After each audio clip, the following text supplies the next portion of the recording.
Hey everyone, Alice here. As you can see, I am beside Greyfriar's Bobby and Greyfriar's Kirkyard, Kirk being the Scottish for church, so churchyard or graveyard.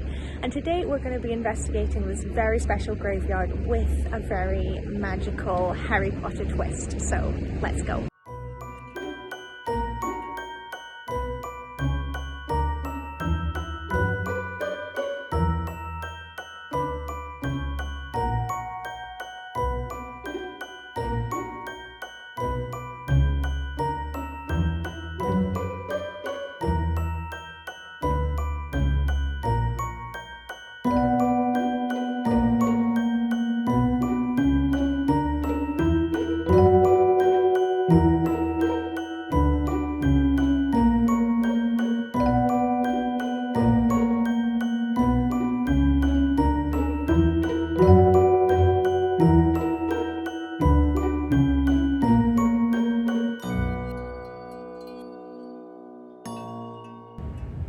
Hey everyone, so here I am sitting in Greyfriar's Kirkyard in the middle of Edinburgh, in the city centre.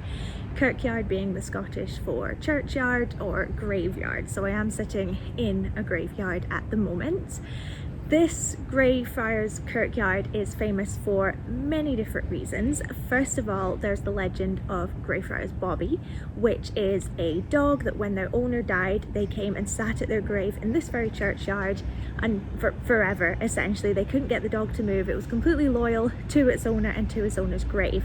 So it's famous for that reason. There's a statue of Greyfriar's Bobby, the dog, sitting outside, so you know where to go. If you see the statue of the dog, you know to come here. Secondly, it is a very haunted graveyard, if you believe in those kind of things. It's said to be one of the most haunted graveyards in the entire world, with Edinburgh being one of the most haunted cities or places in the world as well. There's lots of ghost tours that run here at night. I've never done one myself. I did one once where you could go down to the vaults, which is these underground caverns in Edinburgh, a bit like the Paris catacombs but without dead bodies. But I've never done one here, but apparently there's been lots of sightings that have come from ghost tours here, and I certainly wouldn't want to walk past here at night, that's for sure. But the third famous thing about this churchyard is that allegedly it's where JK Rowling got a lot of inspiration for the names of all the Harry Potter characters. I say that because I'm not sure she's ever actually confirmed that it's true, but there are a lot of Harry Potter names in this graveyard, and it seems like a bit of a weird coincidence, especially because JK Rowling herself lived in Edinburgh for many years, still does sometimes. I believe she's still got a house here that she comes to every now and again, and she spent a lot of time writing the first Harry Potter book here, so it is very likely that this is where she got a lot of her names and inspirations from. So that's what we're going to be doing today. We're going to be walking around trying to find as many of those names as we can, and also just exploring and appreciating this wonderful churchyard, because that's important as well. I want to be as respectful as possible and just explore and appreciate how beautiful it is here. So that's what we're going to do today. Come and join me.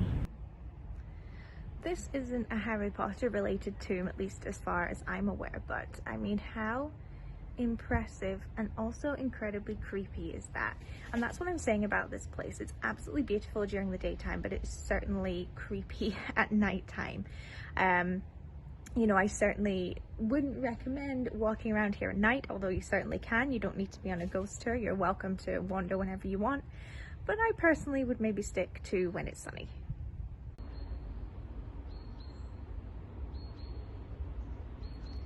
They don't say Edinburgh's the capital of dark academia for nothing. You can see there's some absolutely incredible tombs and gravestones in here. There's all the typical ones that you would expect, as you can kind of see. There's one there, but there's some absolutely amazing ones. Okay, we have found our first one. I'm going to be a little bit quieter just because there's some people around and I want to be respectful, but you will see here that we have Potter. We've got Anne and Robert Potter, but then there's also a James up there, which is very interesting. A couple of Jameses actually. So this could possibly be the inspiration for some of the Harry Potter names. It's also been said before that Potter Row which is a street in Edinburgh next to Edinburgh University, might actually be the source of the name or the idea of Potter. It's a very famous street here in Edinburgh, so that's potentially an idea too. But the fact that she definitely explored this graveyard, and the fact that there's a graveyard or a grave tomb with Potter written on it, is quite a big coincidence. That's absolutely terrifying. And we have our second one inside Flodden Wall, and that is William McGonagall. McGonagall, the last name, perhaps being an inspiration for Minerva McGonagall, head of Gryffindor House and one of the Hogwarts teachers. I think that's really cool. I'm going to be perfectly honest, McGonagall is not a strange Scottish last name, so while it very much may be that she got the inspiration from here, I don't mean to be a Debbie Downer, but it could have come from lots of places. I think you'd find that name in quite a few locations, but it's pretty cool that it's here amongst lots of other Harry Potter names as well, so you never know. It's pretty cool. If you're looking to find it, I'll show you exactly where it is. So excuse the scaffolding, you'll see that I've come through that archway there into Flodden Wall, which is where you'll find most of the gravestones that you'll be looking for. And if you come into the very far left corner, it's a pretty small one up in the top here, so it's nice and secluded. Really interesting bit of history here. So you'll see that there's this part of the churchyard which you can't get through. It turns out this actually used to be used as like a prison yard, essentially for political prisoners in the 1600s.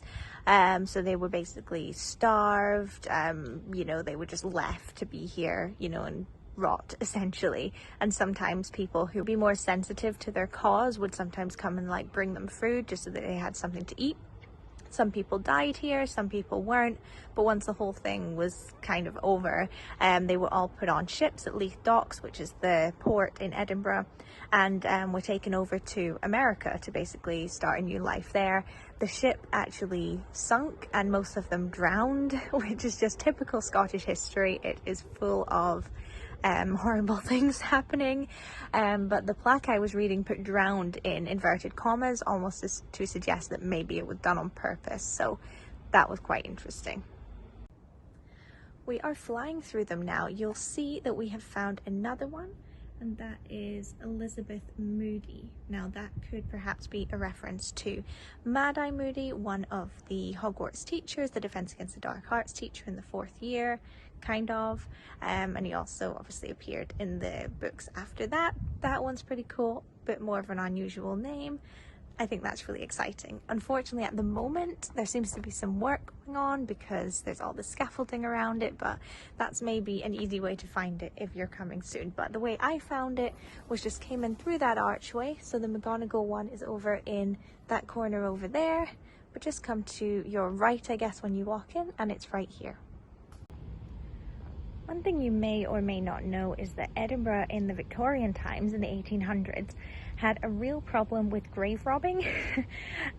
People would just come and steal dead bodies from graveyards around here and then sell them to medical schools for students to practice on and what have you. And that was obviously incredibly disrespectful, but also highly illegal. So at the time they put all these grates over a lot of the coffins that were much easier to steal, like these flat ones.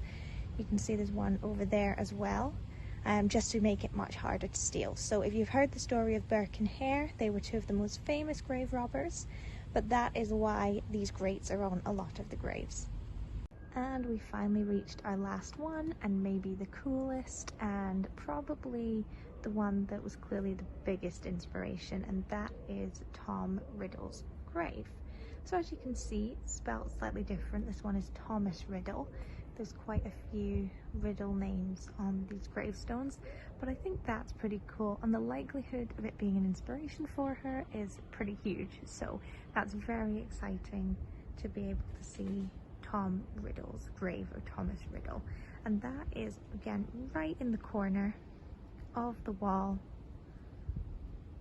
all the way around here. Nice and secluded. I thought it would be quite crowded. It has been crowded before when I've been here, but nice and empty today, so that's pretty awesome. And so that does it for me here at Greyfriar's Kirkyard. I hope you learned a lot. I hope you found it cool to see all these gravestones. There are loads others, honestly, that you could put a connection to. There's some gravestones here with the last name Black, for example. The only one I couldn't find was Scrimgeour. There's a lady here buried called Margaret Scrimgeour, different spelling. Could have been an inspiration for Rufus Scrimgeour, another character in Harry Potter. So there's so much here to explore. Honestly, I've been here an hour and I could be here much longer. I've only explored about half of the gravestones here, so you really could make a whole morning out of it. And I definitely do recommend coming in the morning. This is a big tourist attraction, especially for Harry Potter fans, so it does get busy. I got here about 9 o'clock and you know, there's a couple people walking around, but I'm pretty much the only one here. So if you really want to take your time to explore, then I definitely do recommend coming early and then coming back at night time when it's dark to do one of the ghost tours for sure. I definitely needed some help finding all the gravestones that were here, finding all the Harry Potter ones. Some of them are very hidden away, very hard to find. So I'll list any websites I used in the description below that I found really useful in helping me navigate this graveyard and find all the different gravestones that I did find.